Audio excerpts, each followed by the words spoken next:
अस्सलामुअलैकुम, जय हिंद दोस्तों। कैसे हैं आप सभी? अल्हम्दुलिल्लाह मैं बहुत अच्छा हूँ। आई होप कि आप सभी अच्छे होंगे। तो चलिए दोस्तों, आज और एक वीडियो लेकर आ गया है, माँ बाप कितना अहमियत है।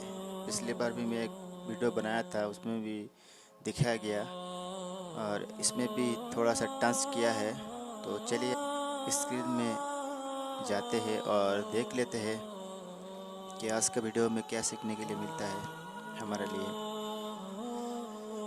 और आप बिना स्किप करके पूरा वीडियो को देखिए, ज़्यादा लंबा नहीं होगा दोस्तों, और बनी रहिए। चलिए हम वीडियो को शुरू करते हैं।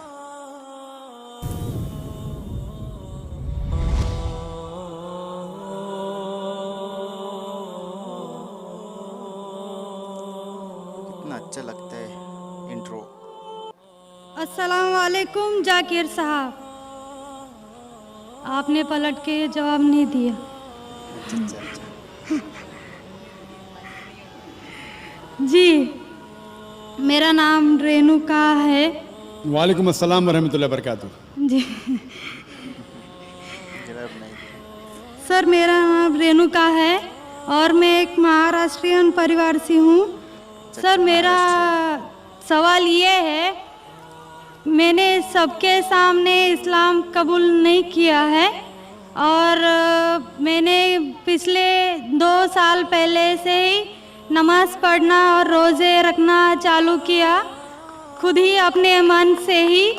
तो मैं ये चाहती हूँ कि आप सबके सामने मुझे इस्लाम कबूल करवाएं, ये मेरी आपसे गुजारिश है। और मेरा ये सवाल है कि मैं एक महाराष्ट्रियन परिवार से होने की वजह से जो सभी नॉन मुस्लिम के दिल में होगा जिन्होंने इस्लाम कबूल किया, वो ये है कि मेरे घर पे जो बुत परस्ती हो रही है उसे कैसे रोकूं और उससे कैसे बचूं, और मेरे साथ मेरे माँ बाप को कैसे समझाऊं कि खुदा एक है। बहन माशाल्लाह 2 साल से इस्लाम का मुताला कर रही है जी, और उसे यकीन हो चुका है कि इस्लाम सही मज़हब है और वो इस्लाम कबूल करना चाहती है। बहन, मैं आपसे पूछना चाहता हूँ कि कोई शख्स आप पर ज़बरदस्ती कर रहा है इस्लाम कबूल करने के लिए? नहीं। कोई आप पे दबाव है? नहीं। माली दबाव या प्रेशर? नहीं। आप अपने मन से कबूल करना चाहते हैं? जी। आप मानते हैं कि खुदा एक है? जी। आप मानते हैं कि खुदा के अलावा किसी और की इबादत नहीं करना चाहिए? जी। आप मानते हैं कि मोहम्मद सल्लल्लाहु अलैहि वसल्लम इस खुदा के आखिरी पैगंबर है? जी। बेशक। और आप चाहते हैं कि सारे लोग के सामने आप कबूल करें? इंशाअल्लाह मैं अरबी में कहूँगा और आप उसको दोहराइए। जी। अशहदु अशहदु अल्लाह अल्लाह इलाहा इलाहा इल्लल्लाह इल्लल्लाह व अशहदु व अशहदु अन्ना अन्ना मुहम्मदन मुहम्मदन अब्दुहु अब्दुहु व रसूलुहु। व रसूलुहु। मैं गवाही देती हूँ मैं गवाही देती हूँ कि अल्लाह के अलावा कोई माबूद नहीं और मोहम्मद सल्लल्लाहु अलैहि वसल्लम उसके बंदे और रसूल है। माशाअल्लाह, आप मुस्लिम हो चुके। जी, शुक्रिया। अल्लाह आपको जज़ाए खैर दे। और मैं कहूँगा कि मजमा कितने लोग हैं पता नहीं, 1 लाख से ज़्यादा लगते हैं। मैं कहूँगा कि सारे सामाइन से कि आपके लिए दुआ करें और अल्लाह आपके जद्दोजहद को कबूल फरमाएं।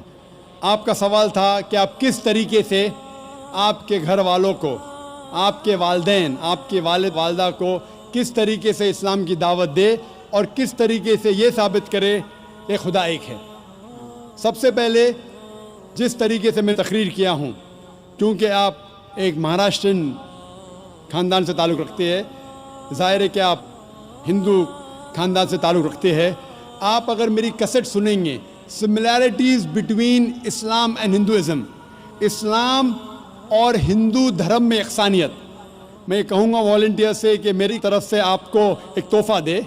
आप उस डीवीडी को देखिए और वो डीवीडी का मुताला करने के बाद आपके वालिदैन, आपके घर वालों से ये कहो कि आप जो यकसा है हिंदुइज़्म और इस्लाम में, उसके ऊपर कम से कम अमल करो। और इंशाअल्लाह अल्लाह सुब्हानहू व तआला आपके घर वालों को हिदायत देगा।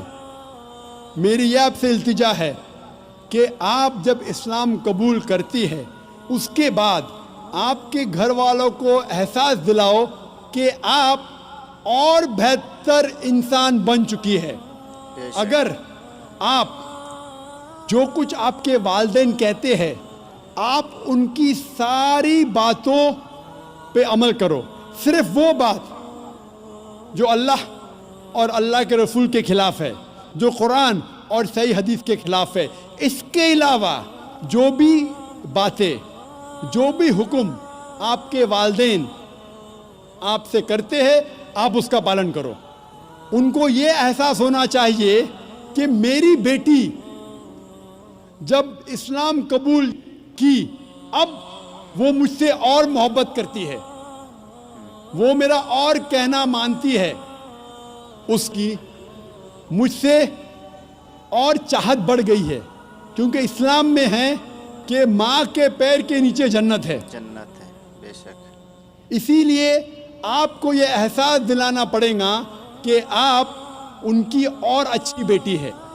सिर्फ वो चीज़, जो चंद चीज़ें जो वो कहते हैं कुरान और सही हदीस के खिलाफ है, वो छोड़ के आप उनकी सारी बातों पे अमल करो।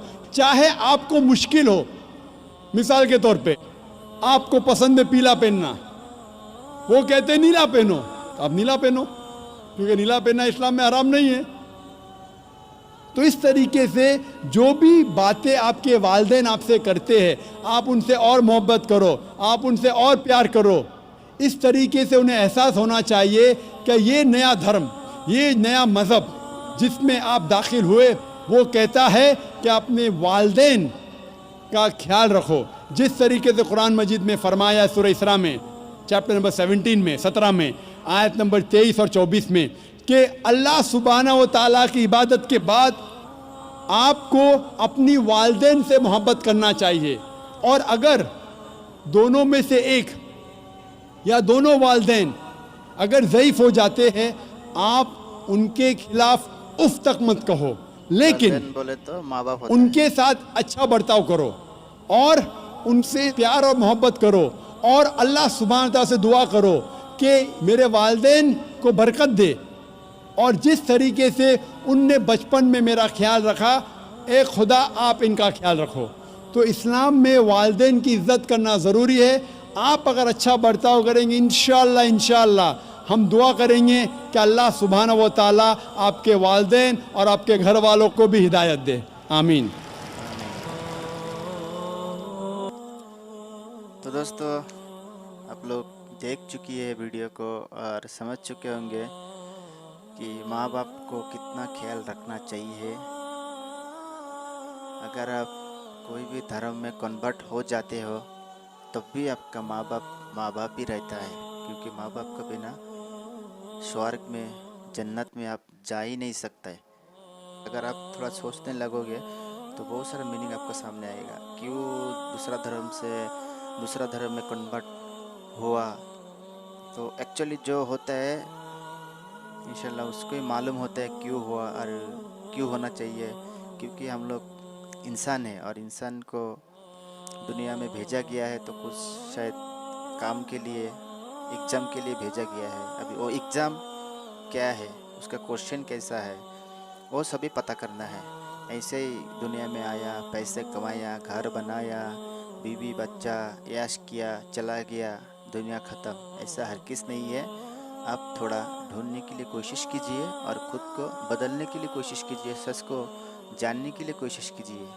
और मैं लाते रहूँगा ऐसा वीडियोस ताकि आपको और भी थोड़ा आसान हो समझने में और पहचानने में कि आप क्या है, क्यों है और आपको कौन भेजा, क्यों भेजा, ये सभी बातें हैं। इंशाल्लाह दुआ करता हूँ आप सभी को हिदायत फरमाए और बने रहिए मेरा चैनल के साथ और देखते रहिए। मैं लाते रहूँगा, मेरा काम है, सच मैं बोलते रहूँगा। और मानना ना मानना आपका मर्जी, आपका चॉइस, आपका रुचि, इसमें कोई ज़बरदस्ती नहीं है। चलिए मिलते हैं नेक्स्ट वीडियो में। जय हिंद दोस्तों।